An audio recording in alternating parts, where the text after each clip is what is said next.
Hi guys, good evening. Good evening to all of you. Let's start class. Okay, so I want to start today's session with some theory.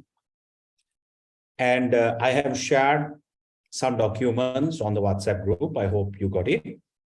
So what did I share on the WhatsApp group today? I shared an old case study, December 2019.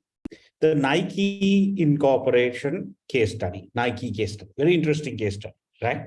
So if you like sneakers, that was a very interesting case study.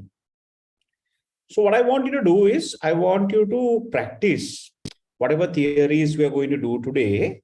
I want you to, during the week, practice those theories and analyze those theories and email me your work after you finish, okay? So our goal is for us to cover the 6 chapters before the case study and your assignment comes. Your case study and assignment for the July session will come somewhere maybe end April. So now we are ending January. So we have to somehow cover the syllabus before that, before the case study comes. Okay. So your case study, we don't know what it is. Your assignment, we don't know what questions will come. After it's released to you and me on the same day, that's when we will know. Okay. So don't panic. So let's practice with all case studies and cover some theory. All right. So please keep your mics on mute. And if you do have any questions, I will give you time to answer them, to ask them. But you can always type your questions, no problem. Also, if you are unmuting and asking a question when I give you some time, please keep it very brief, to the point, very brief, okay? Because we need to have some discipline in doing Zoom. Otherwise, it's going to be inconvenient, all right? Right, so let's get started. So you can always WhatsApp me after the class or anytime as well, right? I'm available, okay? And if you want to have a chat or if you want to meet up and clarify certain things, that is also fine. Right, so today's agenda is for us to look at some theory so that you can go back and practice with the Nike case study. So I wanted you to download the slides. I hope all of you did that last week. So now let's look at some of the pertinent things and start off our syllabus. Now, I don't know how many of you have been a part of a planning process in an organization. Perhaps some of you would have been in a business planning session, a corporate planning session, perhaps a marketing planning session. If you have not, that is also fine. But every organization goes through rigorous planning sessions, mainly the big organizations. You spend a lot of time during the end of the year, your financial year, thinking about what you want to do next year. And one of the things they do, right? Some of them started their financial year on the 1st of January. Others finished their financial year on the 31st of March. There are 2 cycles, as you know. So let's say you started your annual plan on the 1st of January, business plan. Now, in the process of business planning or corporate planning, strategizing, usually if it's 1st of January, you start the process, maybe September, October, you start the process because you have to send the final document, the business plan for board approval, maybe December board meeting. Some people ask for November board meeting because then they can make changes and then have a December board meeting and approve it. So there is a lot of planning, a lot of thinking, analyzing. You are sort of gathering data, setting goals, setting objectives. So corporate planning and business planning is something that you need to contribute after you finish your CIM in a very big way in the organization. Now, in order to do that, right, you need to be confident not only qualified, you need to be equipped with some of the theories so that you can contribute to that process. So when undertaking a business strategy and a business plan, what is the first step? What is the first thing that you will do? Can you please type some thoughts here? You're starting a business planning process. Let's say you have been put in charge by your CEO to now initiate the business planning. So you have all the functional heads sitting in the boardroom. Now you are called to, right? Now you're CIM qualified, charter marketer, right? You got all the qualifications, no? Not chartered marketer, charter marketer, no? You got everything. Now you're sitting there in the boardroom with everyone there now. CIM qualified, all that, okay? So now CEO says, flow is yours. Now, what is the first thing that you're going to do? Can you please type? What is the first step in like a planning process? How do you start a planning process? What do you do first? I mean, you can't waste time. You have to get the show on the road. What do you do first? Can you please type some thoughts? Business planning. What is the start of a business plan? Can you please type your thoughts? I mean, don't worry, okay? What is right or wrong? Don't worry, okay?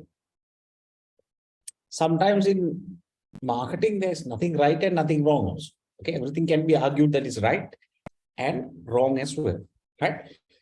But theoretically, I'm looking for a bit of an answer. How would you start a planning process?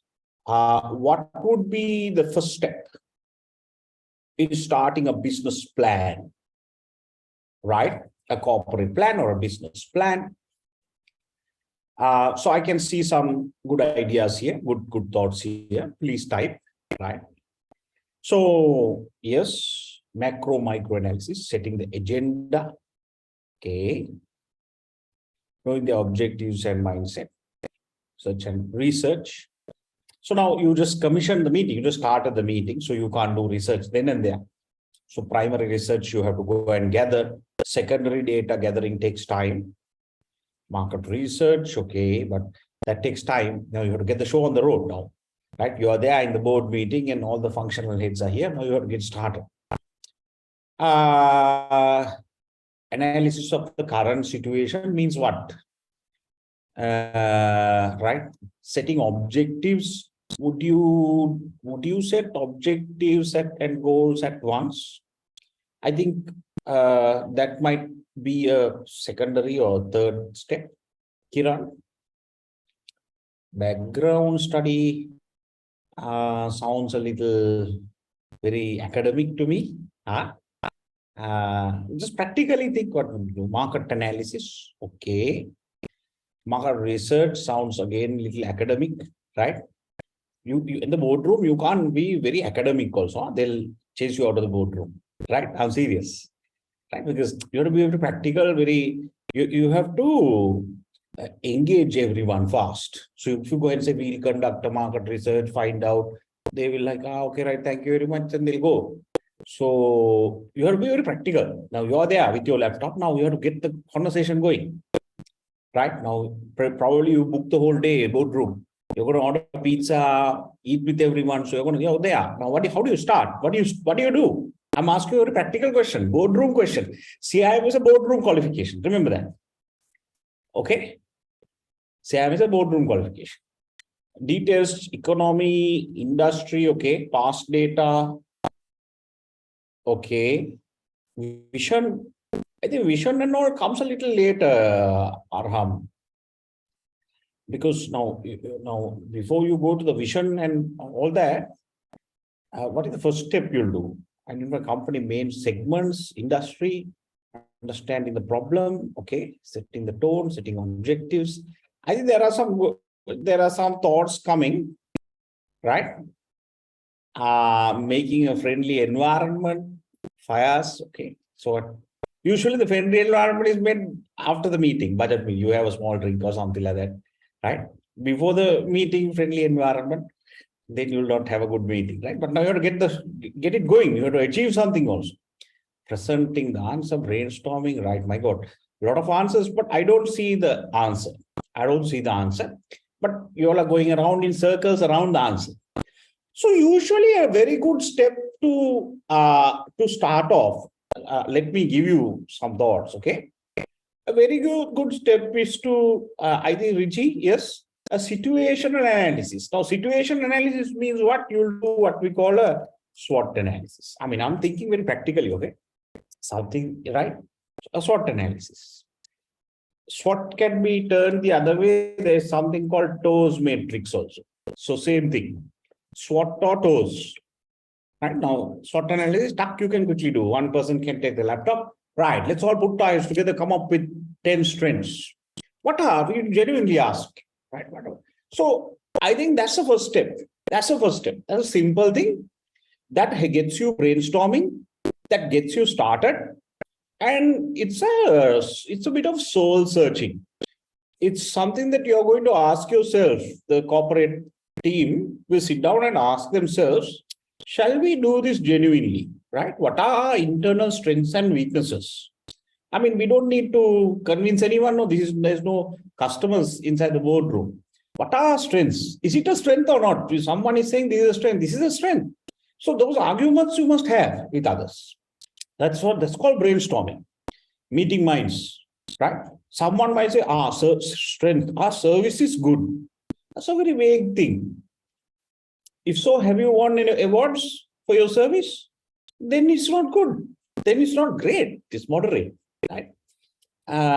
So you have to qualify the strengths. Now that's where you go and do research, right? So research is also actually a second step. First thing is meet minds, do a SWOT analysis. If you're not sure, so when you're going to opportunities, if you go to opportunities, you'll come up with opportunities. Shall we expand to a new market? Shall we go to an outstation area, open more branches? Shall we go to a new segment? So you can put all the exhaustive opportunities there. And then if it requires research, you will go and do research. I hope you got it. So at once you don't jump into research, right? Also don't at once jump into micro. Okay, you'll do an environment analysis, yes. But in the SWOT analysis, the environment analysis is also there. Because opportunities and threats are in the environment, external. I hope you got it. Strengths and weaknesses are internal. So you have to do some soul searching. So I love doing a SWOT analysis because, you have to have real arguments. So if you are married tonight, sit down and do a SWOT analysis with your wife, okay? Okay? That's going to be fun, no? Darling, come, let's do a SWOT analysis. Right? Lamai nidhi. Right? What are our strengths? Right? What are weaknesses? What don't we do as a family? So SWOT analysis can be applied to yourself also. Hello? In fact, before you apply to a company, a brand, do one for you, SWOT analysis. Have a glass of wine and sit down with your spouse. If you're married, if you're not married, then do it by yourself. If you're young, especially, you need to really understand what are your strengths, your weaknesses, and be genuine about it. Be genuine. Sometimes you will have more weaknesses, a lot of weaknesses, but that's okay. It's okay because you have identified opportunities, threats. The important thing is for you to be genuinely identifying this canvas. Something like this, where you will say, hey, now I have a exhaustive list of internal strengths and weaknesses, external opportunities and threats, that all the management team agree. So that's a good start, actually. That's a very good start, right? Because actually the power of a SWOT analysis is underestimated. You know why? Because after you argue and finish this SWOT analysis, there's a lot of things you can do, okay? My book, which is here, I have proposed a 6-step SWOT analysis. I'm going to get you to read that at home for homework, right? So read the 6-step SWOT analysis. I have proposed a 6-step exhaustive 6 steps of SWOT. Okay. But the outcome of the SWOT can be something like this. Remember, after you finish the SWOT, Now starts the deliberating. How can we convert every single weakness into a strength? Hello? How can we convert every single weakness into a strength? Within the next 1 year, can we do it? Record of innovation is a weakness. Can we now innovate 3 new products? And in 2023, we'll convert next year when we're doing, we will 3 new products in PD. And then next year, hopefully, this will be a strength. So can you see the discussion in the boardroom? Right? Convert. You convert every single weakness into strength. In the process, you set an objective also. Can you see the beauty of that? Can you see the beauty of that? In the process of converting every single weakness, you set an objective also or a goal. Right? So you need to look at every single weakness and ask, how can I convert? If you can't convert something within the next year, then you say, right, I'm not going to address this weakness. Let that be there. In the next 3-4 years, I will address this weakness. But for now, I can't. You know why? Because to convert weaknesses into strengths, you need 2 things. To convert every weakness into a strength, you need what we call resources or competences. You need new resources or competences. That means sampat saha nipunata. If you are to convert every single weakness into a strength, now this can't be an academic exercise, no. Now, if you are saying my branch locations are bad, the worst. If you are a supermarket, let's say, Laughs, when they are doing their Laughs business plan, Laughs supermarket might say, my locations are not as good as Cargill's. Hello? Not on the way home. Okay? So when Laughs is doing that, then they have to say, right, next year we'll change 20 of our outlets, 50 of our outlets maybe. And beyond that, little difficult. Into new locations, relocate to best locations. So you set a goal, but now in order to relocate, you need new resources and competencies. Now those won't come easy because that is capital intensive. That is capital intensive. You have a limited budget. That is why I said some weaknesses will remain, which you will address in the medium term and long term. I hope you got it. I hope you got it.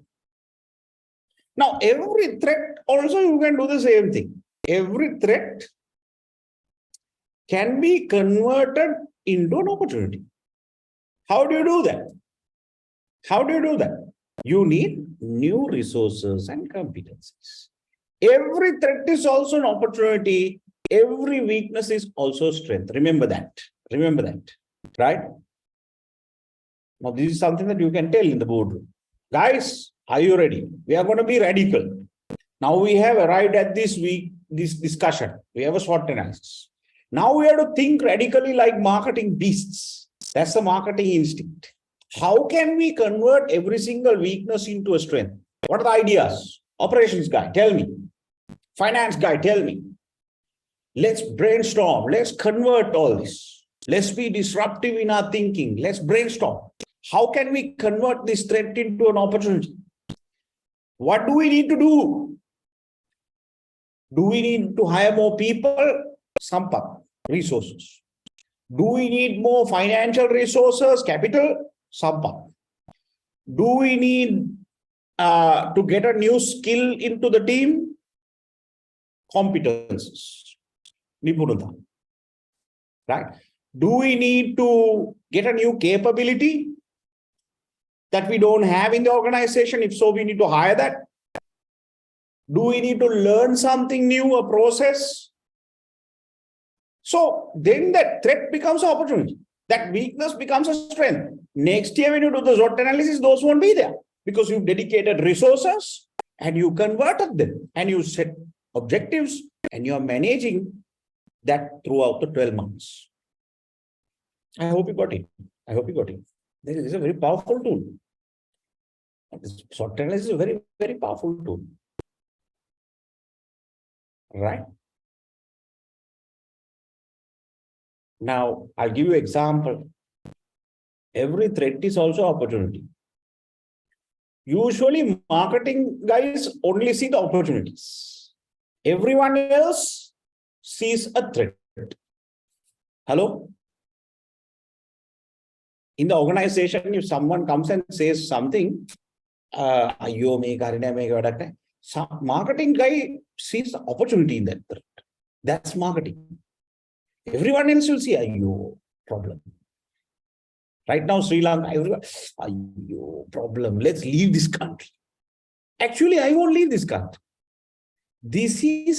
I'll tell you, this is paradise. Let everyone else leave. I'm not going to leave because there's no competition when everyone else goes. I'm not going to leave. I'm not going to leave. Actually, if Sri Lanka does well, I'm going to leave the country to a country that is not doing well because there's less competition. Hello? That's my view because I am wired. I am a marketer. Right? I'm a marketer. Sri Lanka is a paradise. With everything that we have, is still paradise.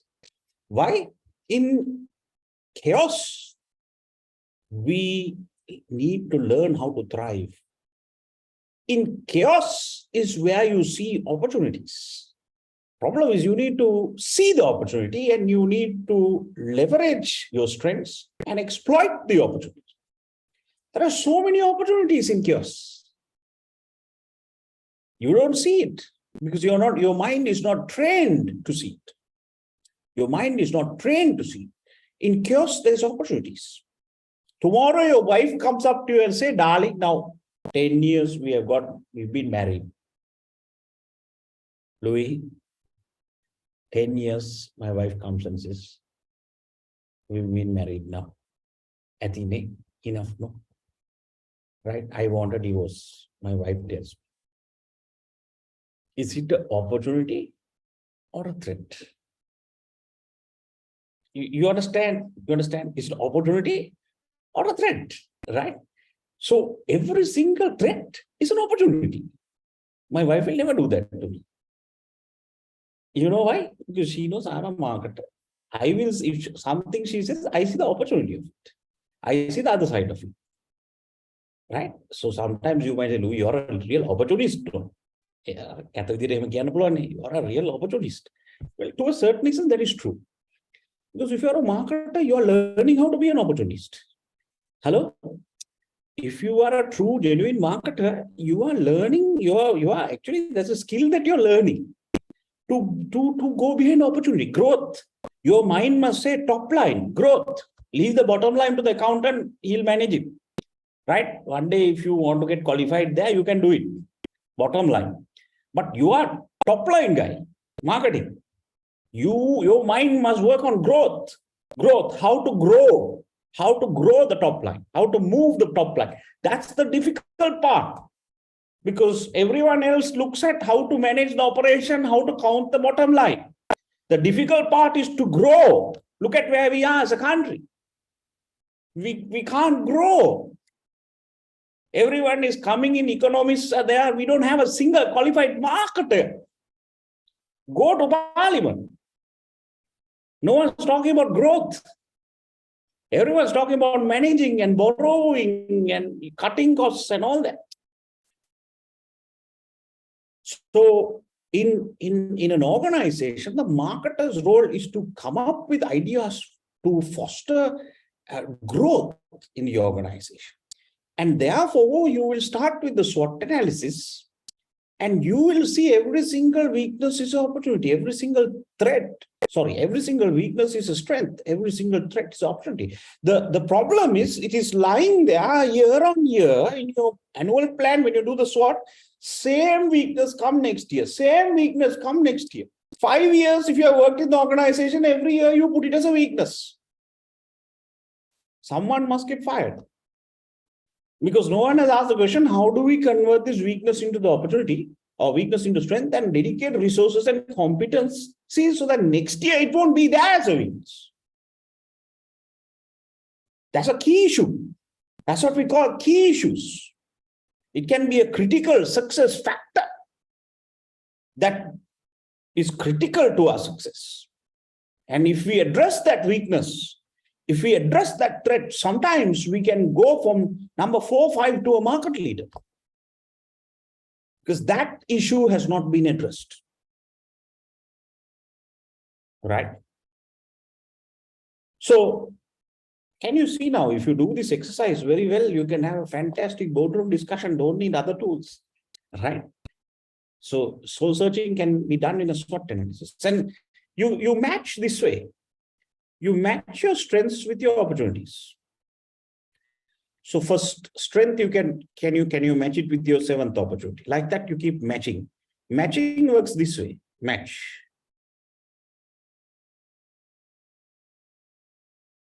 Converting works this way. So please read my book, my 6-step SWOT analysis. Very powerful book. I can talk about the SWOT analysis the whole day, actually. So powerful. So powerful. But we don't use it because it's a situation analysis. It opens up objectives. It opens up a discussion on what resources we need to bring into the organization, what competencies we need to bring into the organization. How do we look at our strengths and understand what are our strategic strengths? Now, strengths also, you can have 25 strengths, but there can be 5 strengths without core. You need to safeguard. So there's a lot of discussion around the SWOT analysis that you can have, which are strategic discussions. We need to at some point do one for our country. And if someone is serious, we need to answer these questions. Okay. And, I released a video last week and I shared some of my thoughts.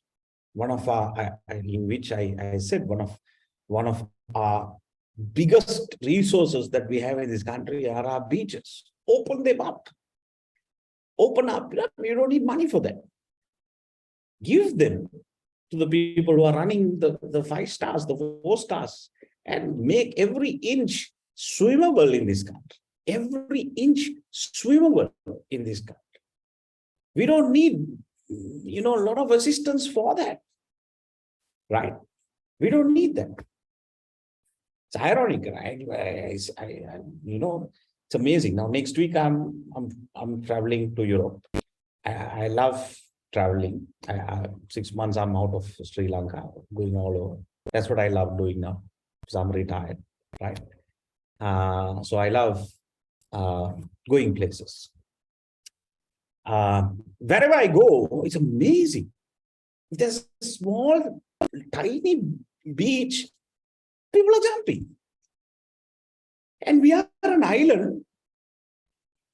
And if it's amazing. I never swim in Sri Lanka because if I want to swim, I have to go to Uluwatu. Right? I have to take 2.5, 3 hours, go and book a hotel there. And then with all the trouble that you'll have with people there, right? You'll have to go to a beach. We are an island. Amazing, no? Otherwise, have to go to Swimmable. Otherwise, you have to go to a small place in Velavath, but not friendly at all. Other question is, have we branded these places? If you have a small stretch of beach in whatever country, in Australia, they'll call it St. Kilda's, St. Bernard, St. Teresa's, they'll brand it. 3 sisters, 12 apostles, they'll brand it. Right? When you say Uswatakayava, anyone wants to go to Uswatakayava, and it sounds terrible, right? My beach might be nice, but I don't want to go to Uswatakayava. It's not sexy. That's why we failed in marketing, branding. So I'm trying to tell you that we need to start with a thorough situational analysis. It opens up a can of worms, right? This conversation is a can of worms. You have to have arguments. Sometimes the operations guy might say, our system is the best system. Our processes are the best processes. Then that's why you need to say, look, if our systems and processes are the best processes, operations team, you have to get commendation letters from our customers. Our customers should call and say, wow. Then you ask the call center guy, last month, how many commendations did we get? How many complaints did we get? 5,000 complaints and 100 commendations. How can our operations be brilliant? It isn't. So that is the brainstorming that is required. And then you set objectives and say, look, let's look at lean management this year. Let's improve our processes. Let's go into 5S. Let's go into Six Sigma. Let's look at implementing Kaizen. Let's digitalize these 10 processes in the organization. Let's empower our frontliners to make decisions. Let's automate these functions. That is excellence. So you can, go very deep in the SWOT analysis after you put your thoughts here, but you have to argue. You have to argue. At the end of it, you have to have a pizza and have a small drink and no personal grudges, right? But a good discussion on who we are, what are our strengths, weaknesses, opportunities, and threats. That's the start of a good planning session. Good planning session. Any questions? Anything to clarify?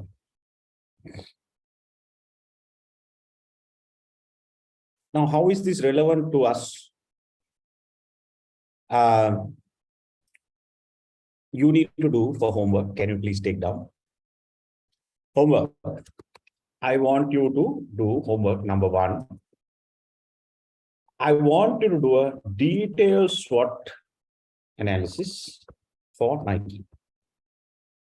You have 7 days. Read the case study. Now, don't Google and all. You can't use outside case material, okay? Right? Don't go and use those there's a new search engine also. Don't go and use all those things. You have to genuinely do this. You have to practice this. And do a comprehensive SWOT analysis. You have to read about 30 pages. So you have to separate the strengths, weaknesses, opportunities, threats. I need bullet points like this. You can refer any A-grade answer to look at samples of SWOTs. Can do? Can do? Can I have a thumbs up if you can do? Can? Can't? Don't want? Can I have a thumbs up if you can do? Can you please type? Can't? Can you please type something? Hello? Are you there? Can? Huh? Good. I want all of you to respond, please. So you're committing now. I want you to commit this week. Read the Nike case study. Practice. Because if you don't do this, when your real case study comes, if I tell you have to do this, then you won't be competent. So practice. We have to practice with previous case studies. But don't stress yourself out. You have 7 days. Practice it. Good, right? So SWOT analysis, doable. Very simple. Exhaust your thoughts and do a comprehensive SWOT analysis. Present it in a PDF. And you have to email it to me. My email address is louis@ccbm.lk. Before class, you have to send it to me in PDF. Right? So you can check and benchmark A grades on how to present. Benchmark A grades on how to present. So there are no Nike, as a PDF. There are no Nike. I've removed all the Nike A grades. There are no Nike A grades. I've removed everything so that you can't look at it. Okay. Right. So the purpose is for you to not look at it. Don't go and contact old students. Hey, do you do the Nike case study? Louis gave us some short and say, don't do that kind of thing. You are cheating yourself. All right. Clear? Right. Let's move forward. So now, okay, now let's say you have finished the conversation on SWOT. Everyone is fed up of the SWOT analysis. Okay. Now, more discussion. You are starting that. So yes, situation analysis, SWOT is good, but then we have to also look at the external environment, right? So internally, We can discuss strengths and weaknesses. But one of the tools that we can really analyze the external environment, we have to do a macro environment analysis, and then we have to do a micro environment analysis. So this is actually from my book. There are different classifications of the environment. I have classified here in my second book, internal environment, then micro environment, and macro environment. This is for my second book. In my first book, which you can also download from our website, CCBM website, I have classified the first environment as internal, second environment as meso environment, and third environment as micro environment. So there are different classifications, right? So don't get carried away with it. If you're using an author, find out which classification they're using. But for your GMT, let's use this. I think for CEC, you might use the other one. So don't get carried away. You follow that particular lecturer and the author who's classifying it, because theory also can be slight differences depending on the author. There is a justification for it, but I don't want to get into it right now. Right. So in terms of GMD, the three environments, you can take it as an internal environment inside the organization. These are the factors that you can control. We call them controllables, the 4 Ps, the marketing mix. What is the marketing mix? Can remember? Can remember the marketing mix? Hello? What is the marketing mix? Can you please type the marketing mix? Can someone please type the marketing mix here? The 4 Ps or the 7 Ps? Can you please type it? Right? Let's see whether you can remember. Can you please type the product, price, place, promotion? Can you type the marketing mix? Some of you are delaying to type, which means you're Googling it, right? I know. I have a camera. Okay, I can see what you're doing. I have a camera. I can see what you're doing, right? You're Googling it, Googling it. Hey, what is the marketing mix? No, right? Packaging, Janit, is not really a P, okay? So product, price, place, promotion. This is stage 1 stuff, basic stuff, right? Then the 7 Ps, another 3 Ps, physical evidence, right? People, and what was the other one? Physical evidence, people, and what? Process. Very good, right? So can you see some of you have forgotten, or maybe you don't know? That's why you need my book, okay? So now I'm going to give you some homework today to read my book. If you don't know, you have to brush up these areas, these basics. This is called the 7 Ps. 4 Ps, product piece, and 3 service piece. Put together the marketing mix. Product, price, place, promotion, physical evidence, people, and process. I had one of our senior marketing directors who came and gave a lecture to our students some time ago. And he said, the marketing mix is very important. Product, price, people, product, price, place, promo, product, price, planet. He was going on and on about Ps, but he couldn't get the 4 Ps. Right? And he bought planet also in there. Right, planet, right? So different words. So you have to be careful. Sometimes you have to be very strong in your fundamentals. The more senior you get, your foundation must be very strong, right? So marketing mix, 7 Ps, controllable, internal environment. Micro environment is the industry. Micro environment is industry. Industry analysis, comparative analysis, distributed analysis, right? Now here we have a tool called the Porter's 5 Forces. Porter's 5 Forces, which we'll try and do today, which we undertake for industry analysis, micro environment analysis. Internal analysis is 7 Ps. Also, there is another tool called 7 S's. McKinsey's 7 S's, 7 Ps, and the 7 S's. All this is for my book, okay? Chapter 2 in my book. Chapter 2 in my book. I'm going to get you to read it today for homework. Don't worry. If you need to brush up, right? I shared my book on the WhatsApp group. Then macro environment is the external environment which has the pest factors. political, economic, social, cultural, technological. Some call it the pestile factors, adding ecological, ethical factors, right? So different abbreviations are available, but broadly the pest factors. Now, a good discussion is for you to meet minds on the macro environment. Okay. How many of you read the newspapers today? Can you say yes or no? Be honest, okay. How many of you read the newspapers today? Can you say yes or no on the chat? Other patre yes or no? I'm going to ask, okay?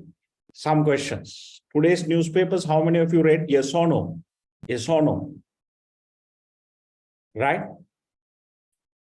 Yes or no? What TV? That was going to be my second question to ask, right? So, but you have to read the newspapers also, because what your TV, the information that you get on prime time news, slightly different from press, right?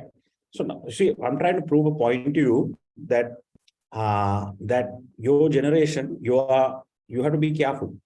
You have to be careful, because actually many in your generation are macro illiterate.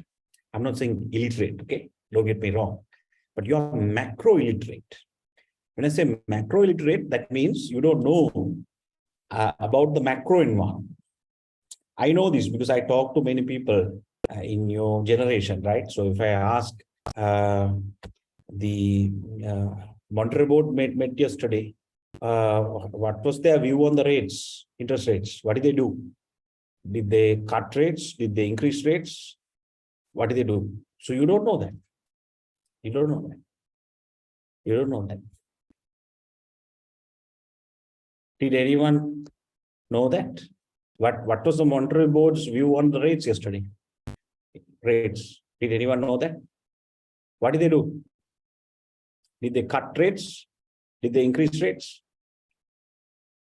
Yes, good. They're keeping it as it is. Correct. So that's an implication. That's an implication, because that will impact your next month until they meet again, the outlook of interest rates, right? To maintain the rate. That's what they decide, right? So what was their justification? Why did they do that? So you have to read now. If you watch the 7 Sirasa News or Hero News at 6:55, whatever it is, they won't tell why. They will only say, yeah, they did it. But if you read a newspaper, they will say, what is the justification? Why are they holding rates, not reducing? So can you see purpose of reading a newspaper and watching news? Two different things, right? Two different things, because in video, they also try to get more viewers. So they show what is popular and controversies. They show very different kind of news. But if you want knowledgeable news, you have to still go back to the traditional newspaper and read it. Hello? You might say, oh, Louis, you're an old-fashioned fellow. Not like that. If you're doing marketing, you can't be macro illiterate. Macro illiterate. You have to know what's going on, not only about the monetary policy board meeting, social cultural environment, right? Technological environment. Now, there's a banking supplement yesterday. You have to read those supplements to see what are the new products available, what are the new types of technologies available, because the banking industry had a supplement in yesterday's newspapers. And few CEOs were interviewed, few CMOs were interviewed, CIOs were interviewed. What are they saying about new products? So you have to understand the technological environment, political, social, cultural environment, economic environment, technological, right? And that's critical. It's not only about what you read in your news feed and Instagram. That is entertainment. That's separate. That is separate. What get forwarded on WhatsApp, on your Instagram news feed, on your Facebook news feed, that is entertainment, and there is some information also there. But most of it is entertainment, right?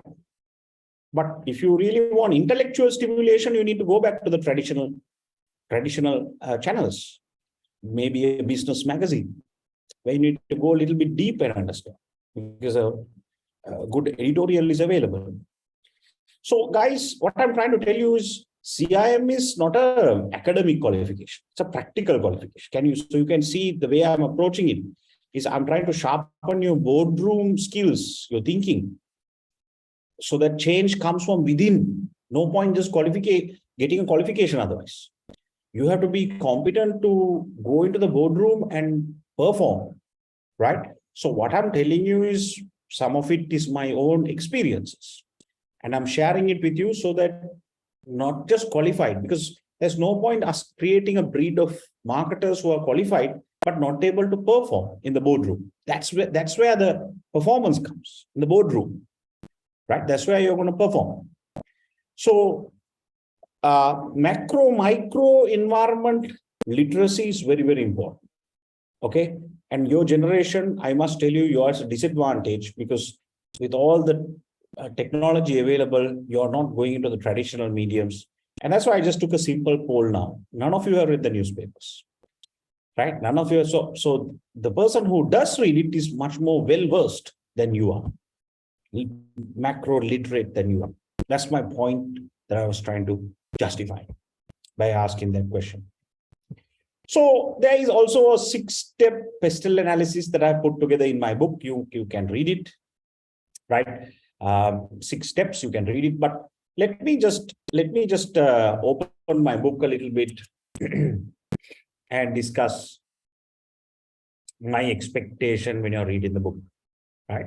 So when you're doing a pestle analysis, right?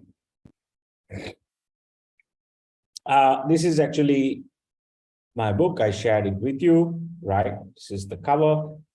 It has 18 chapters. Okay, my book has 18 chapters. The purpose of this is for you to use it in CIM, and if you're doing a master's, and any sort of business planning. So as you can see here, the first chapter is on planning, and I have introduced a framework. You can read it, but the second chapter onwards, we discuss the macro environment. As you can see here, the SWOT analysis, 7S's framework, macro, micro, and there are some other techniques for internal analysis. So please read this. I call it the strategic marketing audit. So I'm going to type here homework 2, read chapter 1 and 2 in marketing and business strategy book by Lewie. Okay, that's your homework number 2. So you're reading for CIM. Remember that. You're not studying for CIM. You're not writing an assignment for CIM. You're reading for CIM. Okay, so you have to do a little bit of reading. Very important. There are other chapters here on market segmentation, creating a strategy-focused organization, which is probably the best chapter that you need to read on, which we can do a little later, right? Brand management, I have a comprehensive review on that. Then I spoke about the marketing mix.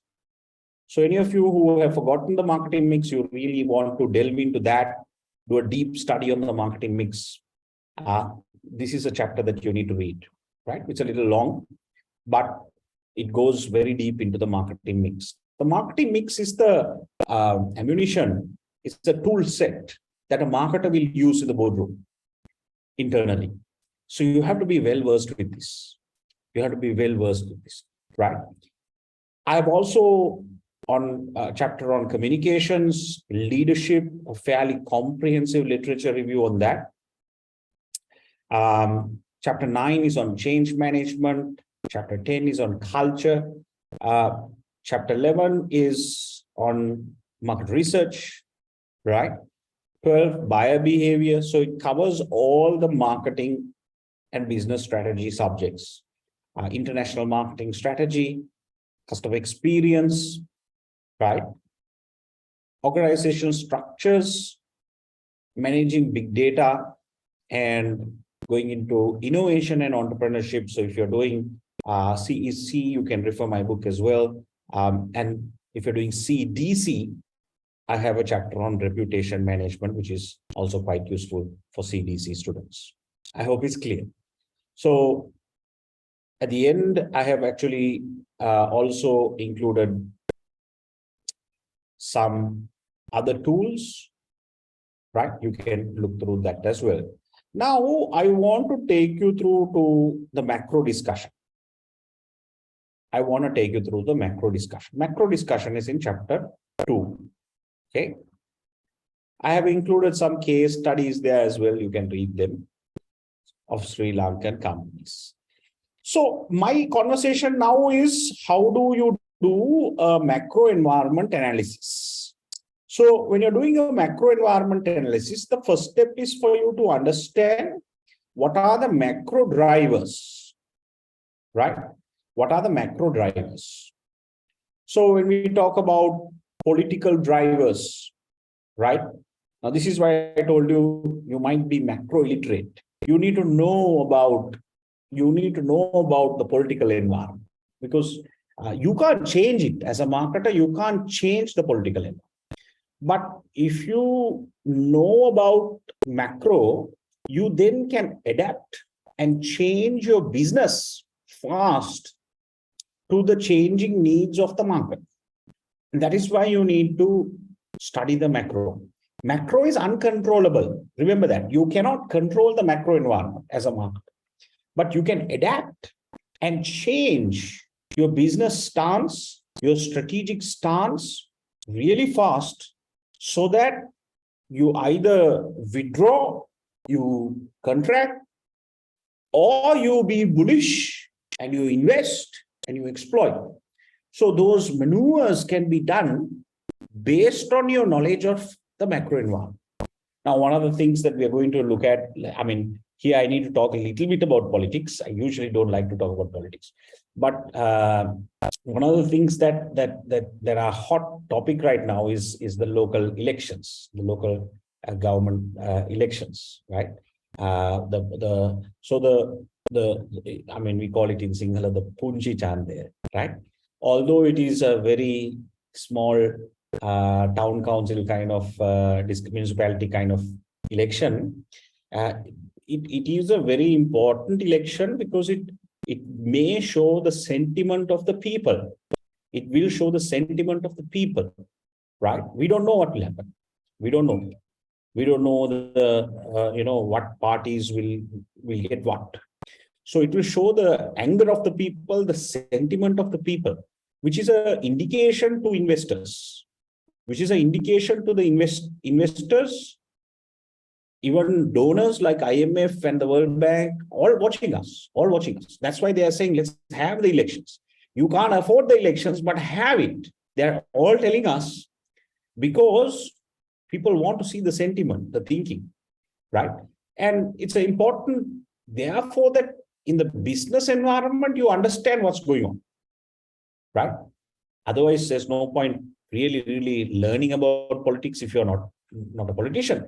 But you need to understand, look at devolution, who are our allies, what is the ideologies, what are the new parties that are forming, will we have a clear majority, a hung parliament, because all that will inform the investment climate, right?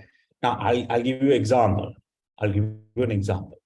Now, there are a lot of people saying a new kind of parties will emerge. Now, even if they emerge, right, and if the local bodies are run by them, and at a later election, general election, presidential election, or a bigger election, if another party wins majority, then again you'll have a problem. Because the central government is one party, and the local government is another party, and they will not disburse funds to the local government. So again, the country will not move forward. So it's a bit of a deadlock situation. Investors are looking at this. If you are going to invest money, billions in Sri Lanka, capital expenditure, you want returns. Inflation is high, rates are high, and very small market. So returns are also not very big. So that's why investors are not coming in. Foreign direct investment is not coming in, right? That's why there's no activity. So if people are to come in and invest, or even if the locals are to invest in whatever form, you'll always look at the returns. And therefore, you look at economic factors from, inflation, exchange rates. You look at disposable income levels. Now, from this month onwards, all of us got our salary, the payee tax that has had a huge impact. I don't know if you've seen the tax table. If you are earning 1 million and above, right, after tax deductible, about 37%, you have come back to what you used to earn in 2015-16, maybe. Right? Because about 268,000 bucks taken off your salary. Right? So your lifestyle has now moved from 2018 in 2023. But now you have to go back to where you were in 2000, right? 15, 16, because that's how your income has reduced. So that is why people are trying to leave the country. At least for the short term, they're saying in the next 3 years, if there's no election, if there's no change, then, let's go out there and spend 3-4 years and come. That's why everyone is leaving. Today, I got two intellectuals who called me and said, bye. Two intellectuals called me today and said, bye. One going to Canada, one going to Australia. Thank you very much, Louis. Right, we are going. If you come that way, meet us. What does you say? Goodbye. Right? Too late? No, I can't convince them not to go. So it's amazing. So you have to understand the political climate, economic climate, social, cultural climate, which is changing drastically, right? Today's social climate is changing completely. So these are the drivers, right? Technology is sometimes forced change, right? Look at the QR code, right? How the QR code was adapted so fast because it was forced down the throat, right? So technological environment, there's the digital ID that is being spoken of now, that will also revolutionize everything that we do, right? I was driving from Kandy to Colombo today and I got copped, okay? I got copped, right? I got copped. I came in the highway, so I got copped somewhere close to Kurunegala. It's a very small police area. So I cut a line and came and I got copped and, they asked me to pay 1,000 rupee fine. So since I was going to Colombo, I had to pay immediately and go to the cop shed and collect my license and come. Others I had to go to Kurunegala again. So again, I went and found post office about 3-4 kilometers and went to the cop shed and waited till the cop came. Then he has gone somewhere. So about 2 hours I had to stand. It's not the 1,000 rupees, it's the process that you go. So so nothing digitalized. Everything is so manual. Everything. So when that guy gave me my license after 3 hours back, I said, hereafter I won't cut any lines, not because of the 1,000 rupees, because of the process. Right. So to a certain extent it works. But I think a higher fine is better if the process is efficient, right? So there's a lot of technology that can come in that will disrupt business, which has not happened. Ecological factors. This is a time bomb, right? In other countries, things like pollution, pressure groups are big topics, right? Especially in the UK. Now you're doing a UK exam. Okay.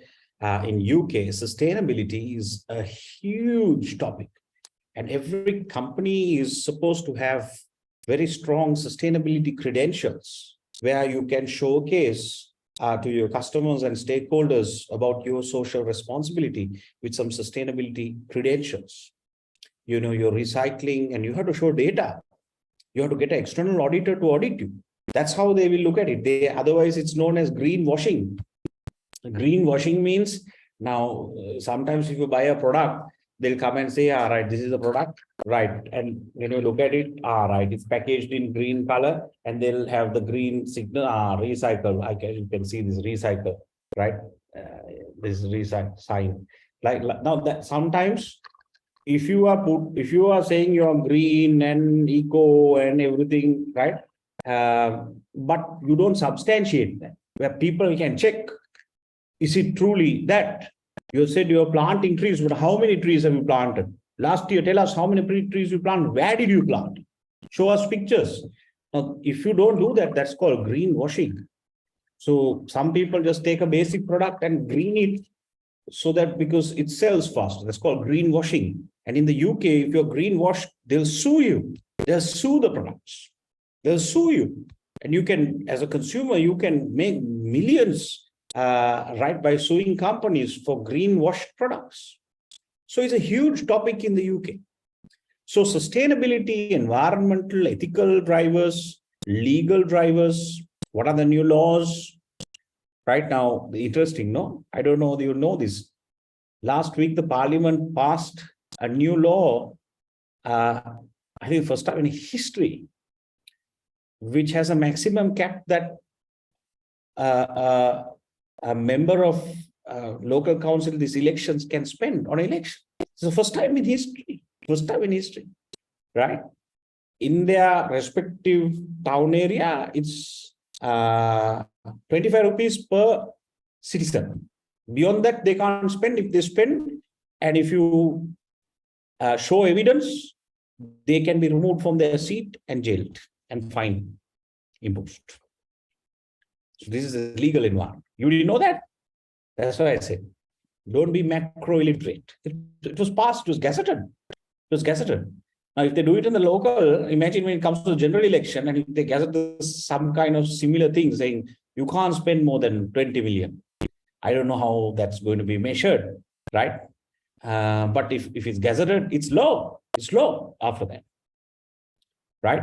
And that means you can have a chance where some people who don't steal and, teachers and other people like that who don't have a lot of money intellectuals can come in and contest and change this country, right? Otherwise, you spend so much of money, win, and then you come and you steal all that money because you spend so much. That's the problem, right? So you can see some things are happening, but macro is something that you need to really, really have a lot of interest in, okay? If you don't know the macro environment, then you can't run a 1 billion rupee marketing budget. Yeah. Dialogue has about 1.5 billion rupee marketing budget. HSBC has about a 1 billion rupee marketing budget. Unilever has about a 2 billion rupee marketing budget.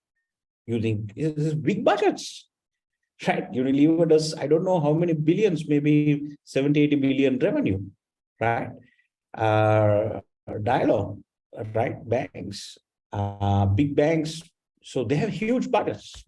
So if you're a CMO running a 1 billion budget, you're accountable for it. You can't just sign on a check and say, pay the supply, right? You can't just say, go and put these hoardings here, go and put our morning show sponsor. You can't do that.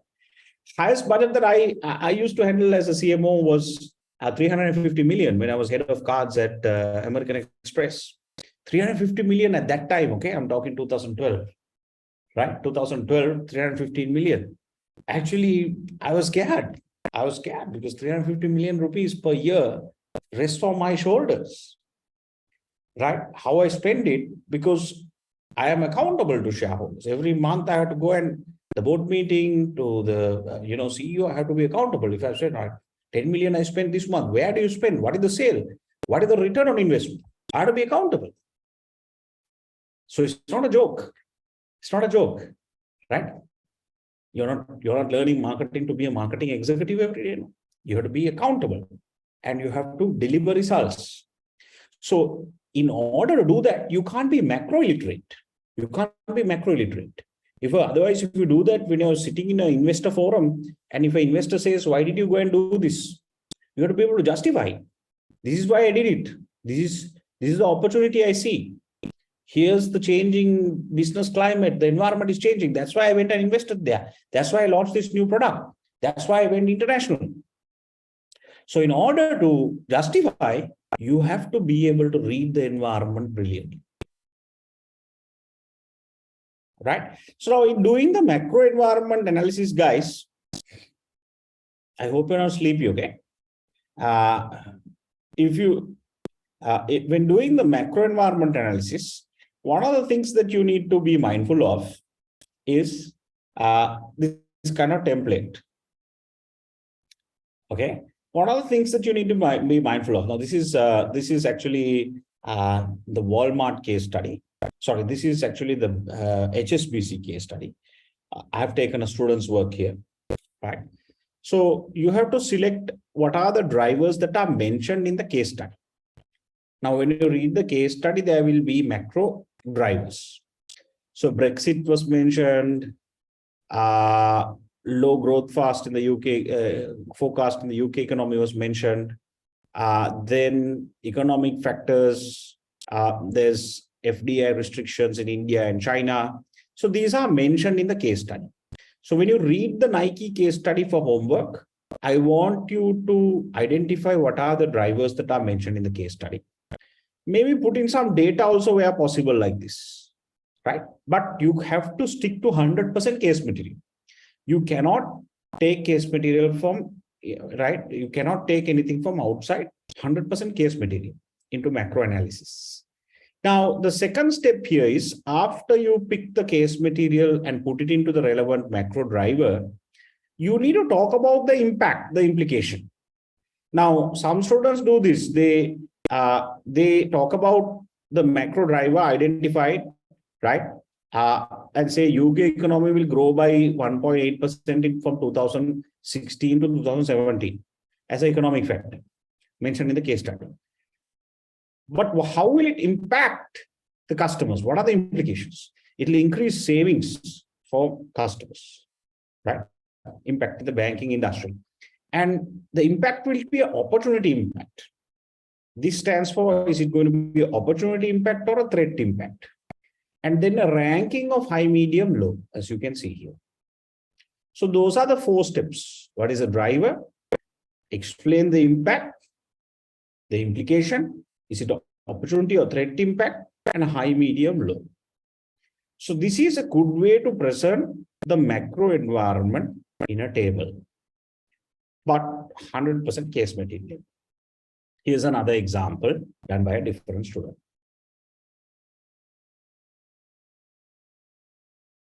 Any questions? Any questions? Please type if you have any questions. Any questions?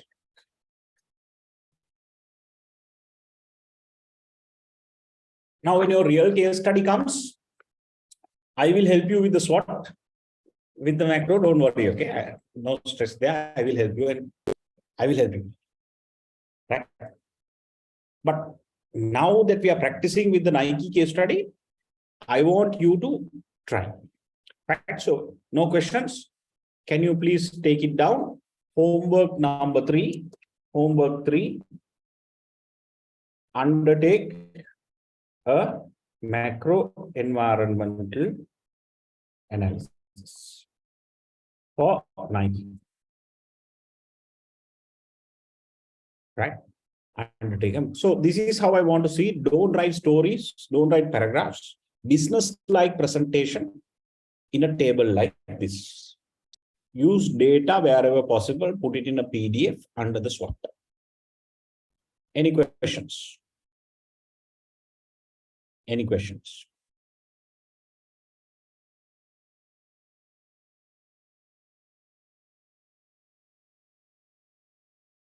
Good. No questions. Right? Okay. Now, what do you do under the pest analysis? Right? The last step of the pest analysis is called scenario planning. The last step of the pest analysis is called scenario planning. Scenario planning.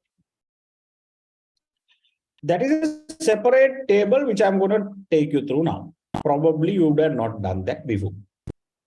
Maybe you would have done this kind of thing before, analyzing the macro. Good. If you did MDS with me in level 6, you would have done it. Right? So, or you would have done it in real life. So this is fairly straightforward. Now, what is scenario plan? Right?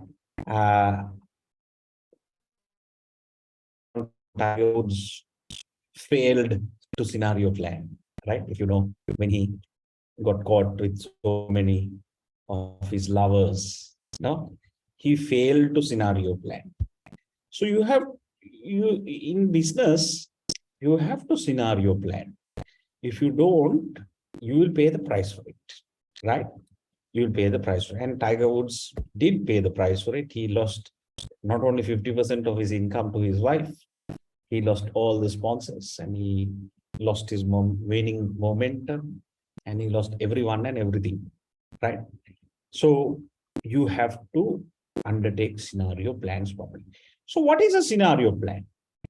A scenario plan is a detailed, plausible view of how the environment of organization might develop in the future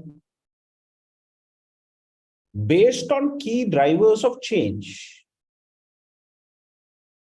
about which there is a high level of uncertainty. Right? Now, let me give you an example. You can even write this down. Right? Let me give you an example. Okay. Now, let's say you are doing a business plan. Usually in scenario planning, you have 3 scenarios. You have the base case, best case,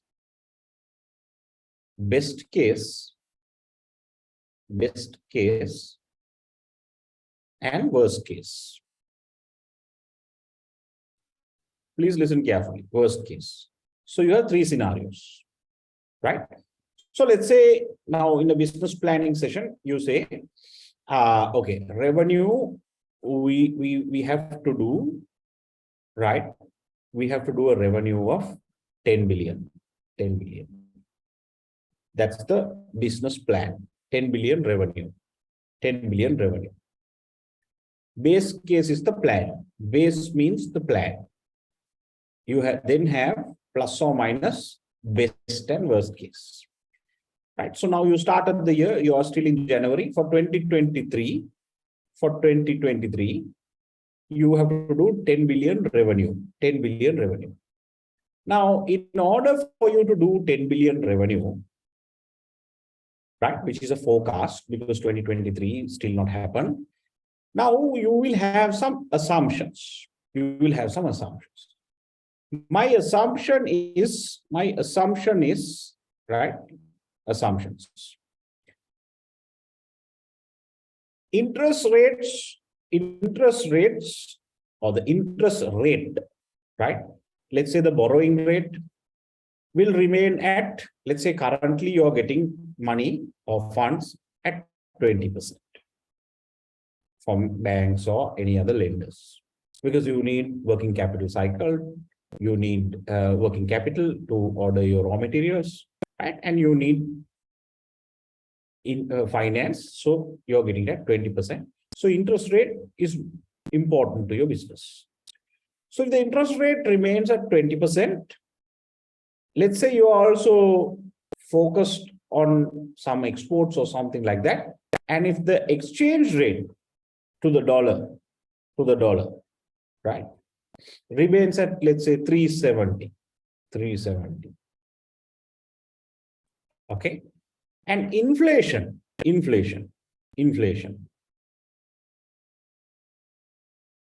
Let's say inflation is at 55, let's say. All right. So if these assumptions happen throughout 2020, right, averaged off to these assumptions, macro factors, interest rates, exchange rate to the dollar, and inflation, macro, then I can look at pushing for 10 billion sales. Now what happens? Now January finishes, February finishes, and then March finishes. That means the first quarter results are out. Now you know,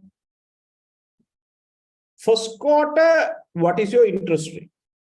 First quarter interest rate, right, let's say has gone up. And if the rates go up, then it's tough, right? Because you have to price it. And when price goes up, demand drops. So interest rates has gone to 25. after the first quarter, averaged. Exchange rate has gone to 410. This is the worst case. And inflation has gone to 65% after the first quarter is over. Now you are looking at this and saying, I can't do 10 billion. I need to reforecast and do 7 billion. 7 billion turnover, which means my profitability will be much lower.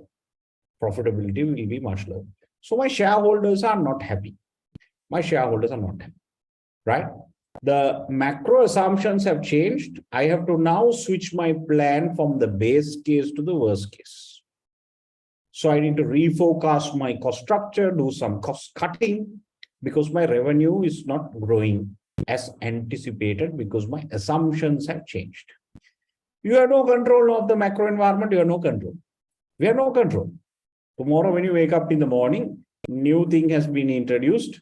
Now, today, there was a news saying that they will tax everyone 50,000 and above, which has been discussed last Monday in the cabinet. Now, those of you who didn't worry because 100,000 and above bracket you didn't get taxed, sometimes they might introduce it 50,000 and above, right? I don't know, 10% or 12% or something like that. If so, you're also going to get impacted, and a lot of people are going to get impacted. But if they have to do it, they will do it. Okay. When you wake up in the morning, they'll say February onwards is going to be deducted. So, of course, they have not implemented it, but they've discussed it, saying IMF wants it done, right? But they know what a disaster it's going to be politically if they do it. So, things like that can happen overnight, making your business unprofitable, making affordability by customers a big question. What if the other side happens? Best case, right? After the first quarter is finished, interest rates have dropped to 18%. Maybe I'll put this in a different color, maybe green color because it's favorable, right? Right. So let's say interest rates have dropped to 18%, favorable, right? Exchange rate, let's say, has come down to 360, right? And then inflation has gone down to 50. Now, not 10 billion, now you need to push and do 12 billion.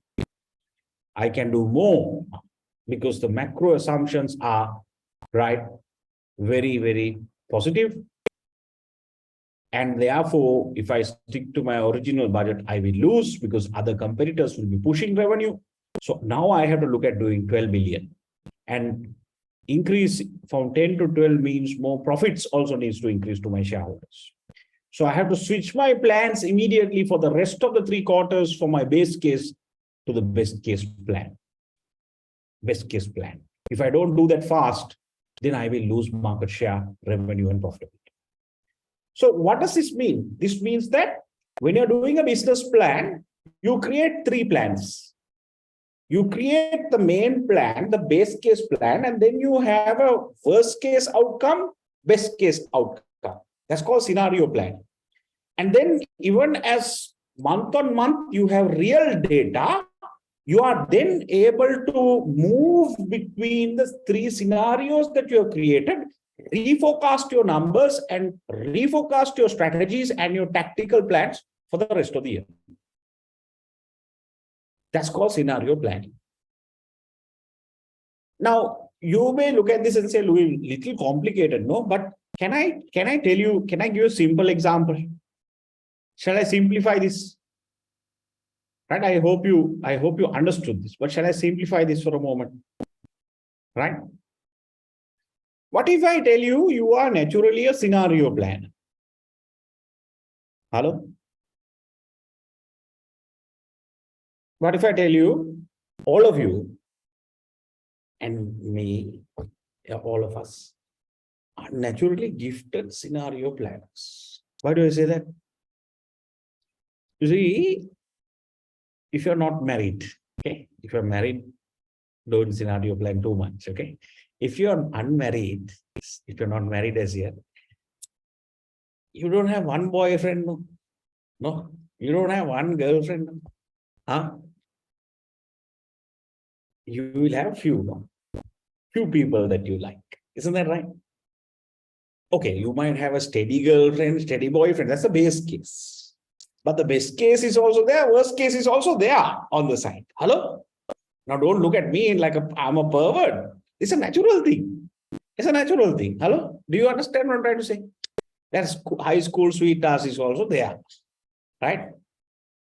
Still talking. Facebook is Instagram, poking on Facebook occasionally. That is also there. Right? Then that now base case is your steady one. Parents, no friends, no, you go out with them. That's a base case plan. Right?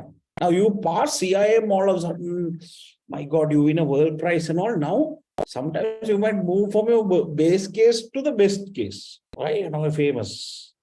You understand? Right? Happens naturally. Right? Happens naturally.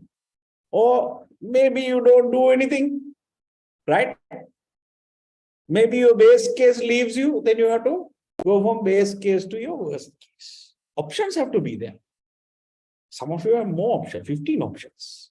So you might have 15 scenarios, but you have narrowed it down to worst case scenarios, best case scenarios, base case scenarios. And there also you have a lot of choice. And you have stacked them up. Girls have stacked up boys, boys have stacked up girls. So you're a natural scenario plan. Your parents come and tell you, Puta, now you have to take a call. 3 months we give you, you have to pick one. Pick one. You have to pick one. That's the problem. You don't know which one to pick. Isn't that right? You don't know which one to pick. But in your mind, your scenario planning, which one is the best? This one has this strength, this one has this weakness. This opportunity is also there. Right? This threat is also, you have now the SWOT analysis again. Where can I get my unique resources and core competencies? So all that discussion comes. Then you choose between that. So you're a natural scenario plan. If you do well in life, then you will move from one scenario and keep moving up. Right? But at some point you have to decide. If you are right, if you feel you're stagnant, right? If you feel that you're asking for too much, you need to downgrade a little bit, then you have other options also, worst case options also available. So business is also like that. Business is also like that. I hope you got it. Business also you have worst case, best case, and base case scenarios. Now I want to show you some examples of scenario plans. So here's an example of a scenario plan. Here's an example of a scenario plan. Right. This scenario plan is done for an A-grade Nestle. Right? Can you see here? These are macro factors, macro and micro factors taken in. And then you have the three scenarios: base case, base case, best case, and worst case. So the base case is the plan. This is the plan. This is the plan. So emerging markets with high birth rates, macro factor in the case study, some data is also available. You then describe, here's the opportunity. More women in labor force, here's the opportunity. Organic market, this is Nestle, okay? Organic market, home cooked food market, 89% UK parents. So you can see a financial forecast for each of these factors. This is case material. When the final one comes, I'll also help you, don't worry. Right? But then you have a base case, which, right? Best case, which we call the optimistic case, and worst case, which you call the pessimistic case. What if this exactly doesn't happen? 10% reduction, you have the worst case. 10% plus, you have the best case. Right? And you do the scenario planning for 3 cases so that you can switch from one to another even as the quarters or months finish. Right? Here's another example for British Airways. Here's another example for British Airways. So I want you to read up on scenario planning. Every single A grade on the portal has scenario planning. I'm not going to ask you to do a scenario plan this week for homework. I'm not going to ask you to do a scenario plan this week for homework. I want you to read what I've given you, do the pestle, do the SWOT. Next week, we will do a scenario plan for homework. This week, you don't need to do it. You also need to, for homework, read chapter 1 and 2 in my book. So we're going to stop class here. Any questions? Anything you need to type, please type now. Any questions? Any questions? Anything to clarify? Anything to clarify? We will do the Porter's 5 forces next week. So first homework was the SWOT analysis. I have typed it here. I've typed everything here. First homework was the SWOT analysis. All right. Any other questions? No questions? Sir, that is for the Nike, right? Nike. That's right. The Nike case study. Correct. So for the Nike case study, you need to do the SWOT analysis. You need to do a pestle analysis. Don't do scenario planning this week. Then the third piece of homework I want you to do is read chapter 1 and 2 in my book.